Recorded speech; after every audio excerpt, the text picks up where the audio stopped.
Hello, everyone, and welcome to another episode of Respecting the Beer. I'm producer David, and this week we are continuing to dissect the data from the brewery. Enjoy.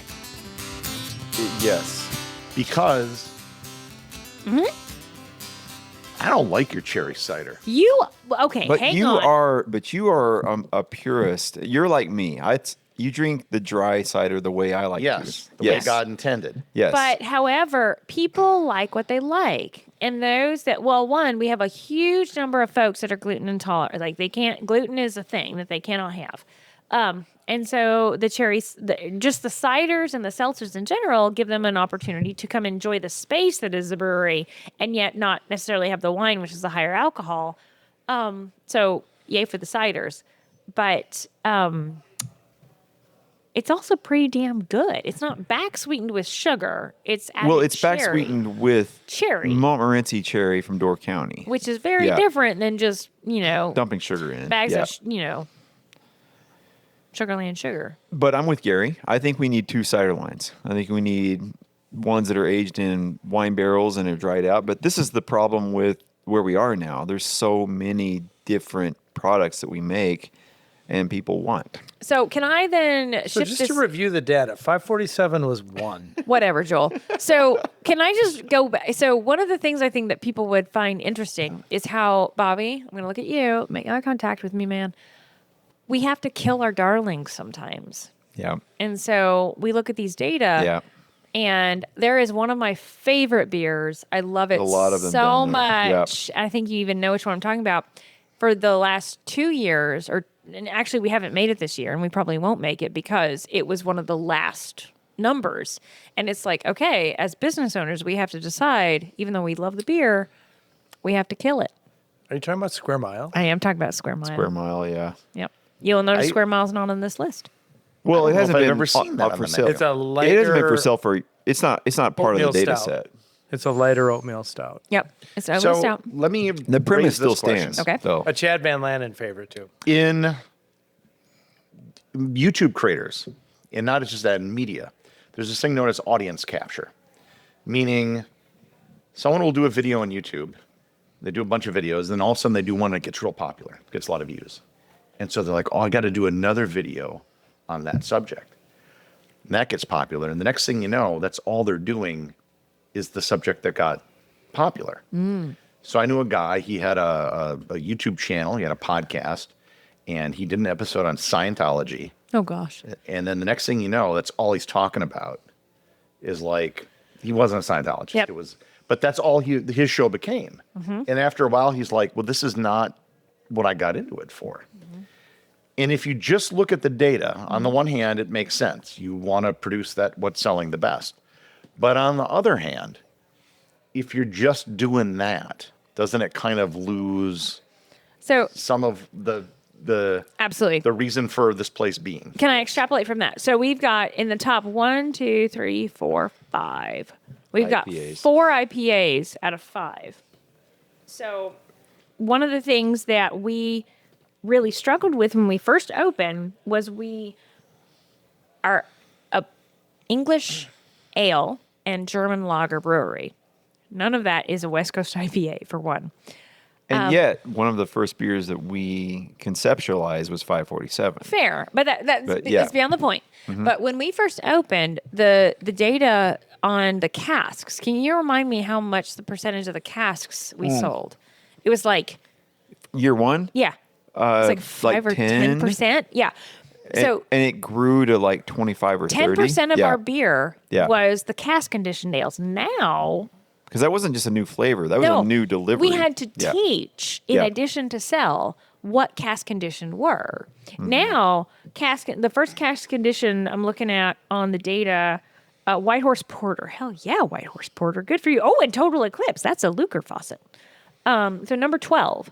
And so there's also like this kind of education that has to go along with teaching what these beers are, because so many folks just didn't know what cask conditioned beers were, and they were just going to go to Old Trusty, which is the IPA. Bobby, take over for a second. So we have a daughter that has stepped in. Yeah, she's wanting me to fix the iPhone issue that she's listening to. That's what running a but company is, one by of the the best way. parts about the job, though, just for me, being down there is to be able to explain to people, and Gary heard it probably 5 times on Saturday and Wednesday, is to explain the delivery systems that we have. Well, we have cask, we have nitro, we have CO2 delivered.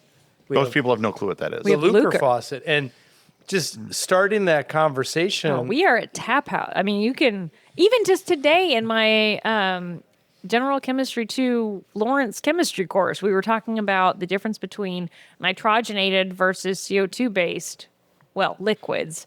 But Henry's Law, like how you can get different you love gases. I Henry's love Law. Henry's Yeah. Law. Oh my God, Henry's Law. But it really makes a difference. It gives you a variety of different experiences in your beers. If you have nitrogen, you have CO2, do you have the Luker faucet, which you can do this And that's crazy where the head performance stuff. of the beer tender comes in. And we have a really good Yeah. group of beer tenders. Yeah. I mean, Joel's not bad either. Generally speaking. What from the data in your sales, what was the biggest surprise and the biggest disappointment? That's a good question. Well, I mean, we're looking at just a couple weeks I've got one. in this particular data set. One of the But yeah. biggest disappointments, or a surprise and disappointment at the same time, we spend a lot of time with our triple debauch rye. And this is a recent development. Oh, if we're looking at data, I already know your answer. And It's what is 12. that? 12. What do you mean? 12 is the answer to your question. 12. The alcohol content. Yeah. Oh, It's a great Oh. beer. I honestly It's a think great beer, but it intimidates people. It is. That intimidates number people. intimidates people. So we're not in 2002 anymore. When Right. people drink all of that. and Yeah. it is hard to sell, and yet we spend so much time making it. That and it's a wonderful product. it's a great product, but it's one of the best beers you make. it really is. It's But in the top 5. we have found that if we have it on tap, it doesn't sell at all. So we've actually, from the data from the tap room, we've decided that we're probably going to have it less and less on tap. more and for and bottles. more in yeah. bottle only. To be open in the tap room. Yep. Yeah. Because it just does That's when smart. it's there, it doesn't sell, and that's what the data show. But also from just the experiences. That's why I encourage people not to focus on those numbers. Right. It's the way I feel about IBUs too. People saw that I put 80 IBUs on 547, they'd never order it. You have to take it in the context of the beer. Right. You have to drink it. If I put 80 IBUs in State Street Light Lager, it would melt your tongue out of your head. Right. So you have to take it into And invariably, account. Yeah. I think the percentage of people, and this, I don't have any hard data for this, but the percentage of people that order a triple debauch rye and come back to me and say, this was spectacular. Well, It's as high as almost any beer except 547. So one of the I'm looking at data from I've got 2024, October the month, November the month, and December the month. And November is one of our best months of the year. And the reason for that is because in November you've got all the family coming into town Everyone because wants of to show it Thanksgiving. off. Yep. Yep. And we become a place that either you need to show it off as soon as family get into town, or family's been in town too long, and we're like, we're gonna go to the brewery and just kind of. Anywhere that has beer, which there are a couple of places on College Avenue. And so flights outnumber every single beer by like a lot. Yeah. Just for November, but it's way, way down all the other months. And so there's But just I did want to address though Gary's comment about making a thing that's successful and then repeating it, doing it again and again, and diluting your brand in the process. And I don't think we're diluting our brand by making West Coast styles, even though that's not how we led out of the gate here. These are beers that I love. I mean, my favorite beers in the world are made in San Francisco. They're also made in Germany and England, as juxtaposed as that is. But to see that we have 3 West Coast styles of our top 5 is not just, for me, humbling, but it also is a business. For me, it's a business advantage. I don't think that there's a lot of breweries that are doing West Coast IPAs in Wisconsin. And we have 547, which are double. We have our rye IPA, which is number 2 this month anyway. Number 4 is our single West Coast. I don't think we're selling out, but I am very aware of that. We could make 4 different I don't think that flavors. West Coast IPA is the selling out. It's the Next thing you know, you got 10 seltzers. I was That just would be- about to say that. The seltzer, yeah, we could do that too, yeah. But we don't want to do that, and we want to disappoint people that are looking for 7 flavored seltzers. We could do that, but we're not going to do that. We'll offer 1 at a time, and if we end up with 3 or 4 West Coast, without compromising our core English products and our German products, I think we're solid. I drilled in 8 more tap lines last year just so we could support some of these other styles without interfering with our core. But I'm with you. We have sort of 3 legs to the chair. We have this German and English and then the West Coast thing. And then on the sour side of things, we collaborate with our neighbors next door, the Appleton Beer Factory. And so we have 4 legs to the chair. We do a lot of crazy stuff here. But I will also Yeah. say a lot of my favorite drinks are never available. We're sorry, Gary. Never Bersina. enough taps. Oh, Brasina. Yeah. Hardly Never- ever there. never A enough taps. straight 10 paces sour Yeah. with nothing in it. Yeah. Hardly ever available. Yeah. Business, my friend. Gosa. I'm sorry. Hardly ever available. Yeah. There's a ton of Gosa in the cooler right now. It's going to be coming. Is Yeah. it? Fest beer. Yeah. I've been Fest drinking beer. We just ton had a of Fest conversation beer. I about mean, Fest beer a Another moment Chad ago. Van Yeah. Lanen moment right So, there. Fest beer. I've become a huge fan of the Fest beer. Yeah. And I don't like lagers. I love ales, but the Fest beer. The has Fest got me. beer is a beer that's It's born weird. between Helles Lager and Maibach. I didn't Yeah. look for like, okay, how do we just create whatever they do in Munich? And that's what came of it. And it's become this legend that now is starting to take away our Oktoberfest sales. I drink Fest beer now first when I go home. So Mm-hmm. good. I mean, So you have Fest beer at your home, but not here. We're going over You're just there keeping next. the good that's stuff. fair. Yes. All right, we'll get on to that. We got to brew a lot of Fest. Well, they and probably have a Oktoberfest. Lucre faucet there. I wish. We don't have yeah. a Lucre Right now, faucet. we get all the short fills. The cans that are Yeah, we got from the- the canning line. Drinking in our house These- is this is questionable. the how do you say it? This is the perks of owning a perk. brewery. The You perks. get all the shittiest product that you make, the oldest and least filled cans. But you don't really make any shitty Well, products. I should say, but when you half fill a can, it gets a little flat. It's Yeah. not, you know what I mean. It's not at its Yeah. best. And it doesn't have a label most of Yeah. the time. And so I'm like, it's like, what is it? What do we call it? Beer roulette. And so, Before we labeled the cans yeah. And individually so with a laser. if you don't have coater, the yeah. Sharpie on the short fills, Yeah, and yeah. then I'm grabbing from the refrigerator and it's like, could be a 547, roulette. could be a Thomas, could be an MSB. Hope But it's a either way, you House. have to drink it. Yeah, 547 doesn't end up in there. The demand is too great. it's true. Alex takes all those home. Yeah, that's true. He does it. Yeah. Yeah, we never get the 547 Yeah. short fills. Yeah. Like Matt said to me the other day, "Hey, do you want any of these shorts?" And I said, "Are there any 547?" He goes, "No." Okay, well then, no, I'm good. Is there anything that's gained in popularity over time? That's kinda 547. just- I mean, Tornado. Well, that one too, but 547 is a long arc. Well, we have a demand coordinator behind that. Well, yeah, even before that, it was Actually, El popular, but- Guapo. I would say El Guapo. Oh, has yeah. El Guapo has surged. surged. Yeah. Surged. I'm looking Um, at numbers right now. That's our Mexican lager. Let me give you some perspective. that also has a backing by Air Wisconsin, who's amazing. That beer is a beer we sold at the Brewer Stadium last year, where the Milwaukee Brewers play. Who sponsors that stadium now? Who's American American family. Family. okay? American Family now. Insurance. We sold. It's in the craft beer mezzanine. So El Yeah. Guapo, if you don't know El Guapo, we partnered with Air Wisconsin. The CEO or owner, all in one, is a fan of ours, and we made this beer based on this Mexican plain that they absolutely love. It's called El Guapo. Shout out to Rob. Right, Yep. shout out to Rob. Also, a big tall mass fan. Huge Tall Yeah. Mass fan, but again, what? A developing 547 fan. Is he? Is he There coming we around? go. Yeah. No, he's not, but I'm going to get him. Anyway, but I want to say I can't remember the call numbers exactly of the. They love this plane. It's this very specific plane that their pilots love to fly and all that. But El Guapo has been kind of embraced by the Milwaukee Brewers. So Also. we are running. So we're also selling it this year there. Yeah. And we're selling it 3 times as fast. Yep. So we're planning to brew a triple batch of it in a couple days just to keep up with that.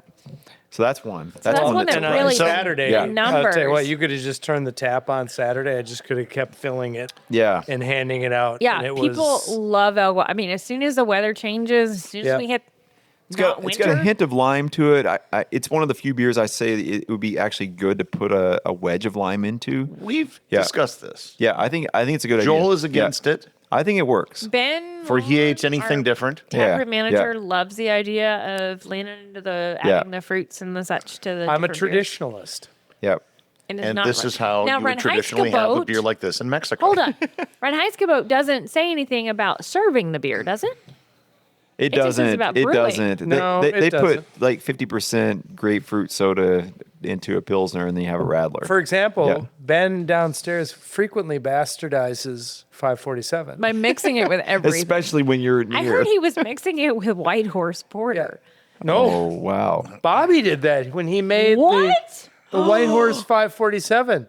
Oh no. that That was an actual wasn't. No. That was a brew. dry. No, hop. that was Yeah. an actual That's a beer different that he beer. made, Yeah, but he that added was beer. unbelievable. That's a hot take, He added guys. That's hops to actually the one of porter. our That was new beers. sensational. I'm not Yeah. talking about like Yeah. just run the taps and like Oh half no, and no, no! half. You should never mix. No, no, no. There was an El Guapo you made that was on tap a couple weeks ago that was really good, and you could Yeah. taste the lime in it more than Was any. it the Lima? Yeah, we actually put lime in that. Yeah. And Yeah.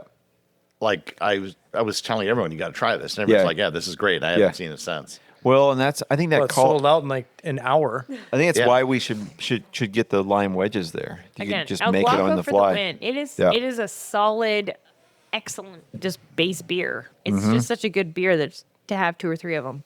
Yep. Kind of like 547. Oh my god, no. Other surprises? Good or bad? Good or bad? What happens on Wednesday?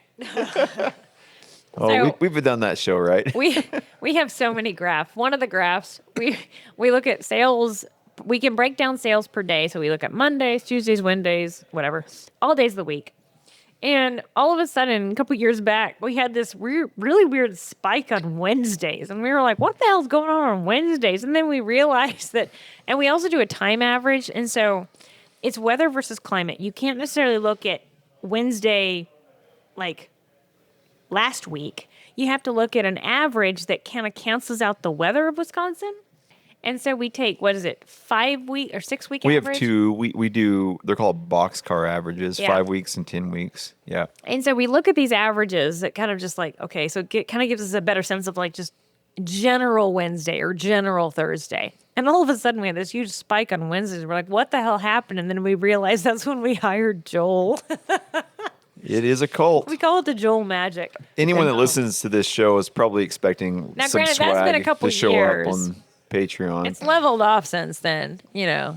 Work your game, man. oh, throwing it down. Wow. Just And saying. you break down this data on Sunday morning at Pancakes? Is that Yes, we do. So every Our 6-year-old is already rolling her Joel eyes. is to 547 what Jim Jones was to Kool-Aid.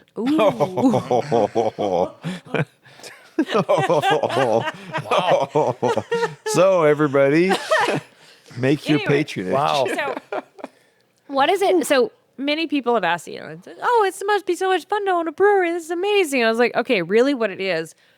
You Sunday- do have fun though. We have fun, but Sunday mornings is an example of every Sunday morning we have a family tradition. We go out to a diner. We have some sort of, you know, amazingly yummy breakfast from any of the number of wonderful diners around town. Mateo's is one that we go to all the time. Love that place up in Wisconsin Avenue. And Do we have sponsors now? we don't, but we should. Anyway, but the kicker is that Bobby and I have these graphs that we look at, and our poor kid is like coloring on the kids menu as we are debating all the different beers, the numbers, the graphs, all these things. And we spend 2 hours doing this over coffee and breakfast. Like, that's what it's like to own a brewery, is really looking at these numbers. As much as we like to drink beer, it's really kind of a numbers game. It's weird. Well, by the time this airs, we'll be talking about our birthday. It'll be around the time of our birthday. True. Or 547 day, which are June 21. 547 days is going to be a hum day. Yeah, and this year we're going to hold that June 28th for scheduling reasons. So Our birthday's the week hopefully, before. hopefully we've advertised this well enough that you should be here for either one of those dates. Jason Carroll, you better be here. Yeah, 547 Day is going to be great. We're going to do Tornado, obviously, and 547, but the triple IPA will come out, and we'll have a non-alcoholic IPA that's inspired by 547. And then 547 Seltzer, which Joel is frustrated it's never around. That's our, I mean, it's a sparkling water with the same minerals that we put into 547. That's just using the 547 brand on everything now.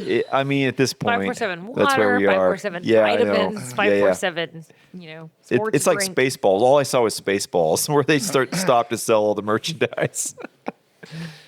But yeah, that'll be coming up June 28th. That's going to be a great day. There's rumors of a dunk tank. There's And rumors someone of a sitting on it. There's rumors of a free throw contest being governed by Eric Eastman. There you go. Is the dunk tank going to be the open fermenter full of 547? Well, I I hope not. was kidding earlier. No. I guess I'm going to be sitting. Maybe it on has 547 mineral water that we're talking Oh, about. there Who you knows go. what yeast you would get Oh my from the God, Joel? air yeast. Oh, man. I don't know that we're promoting as much as we're dissuading. If I sit on the dunk tank, it is going to be water underneath. Yeah. Which is I'll be is. holding a But 547. to throw, you have to have had 3 of them. Right. So Yeah. I am going to be as dry as the Sahara Desert that day. Unless RJ's there. If you have 2 or 3 547s, frankly, I will counter that by throwing a knuckleball, Oh. which would probably just go straight then. right, but then Nice. it would hit the lever because your knuckleball would be slower, and it would just hit the lever and just go straight down. So I volunteered. I'm gonna do it. I'll sit on the darn thing. Whatever. There it I'll is. get a good tan. Whatever. So anyone that knows this podcast and that voice, they have a chance to dunk Yeah, this if you want guy. to come and dunk me, let's Yeah. do it. I will spend so much money. I'm gonna be dry as a bone. He's going to hand it to someone else that can throw. And He's gonna go to the timber It's called the law of large hire the numbers. pitchers. nice. All right, well, that's going to wrap up this episode of Respecting the Beer. The producer of Respecting the Beer is David Kelso. Without David, this show would be at the bottom of the list of all the podcasts and all the beers. Make sure to subscribe to the show in your favorite podcast player so you'll never miss an episode. And feel free to join the Facebook group and the Patreon group to hear all the things that get edited out of what you hear. Links to both of these are in the show notes. And until next time, please remember to respect the beer.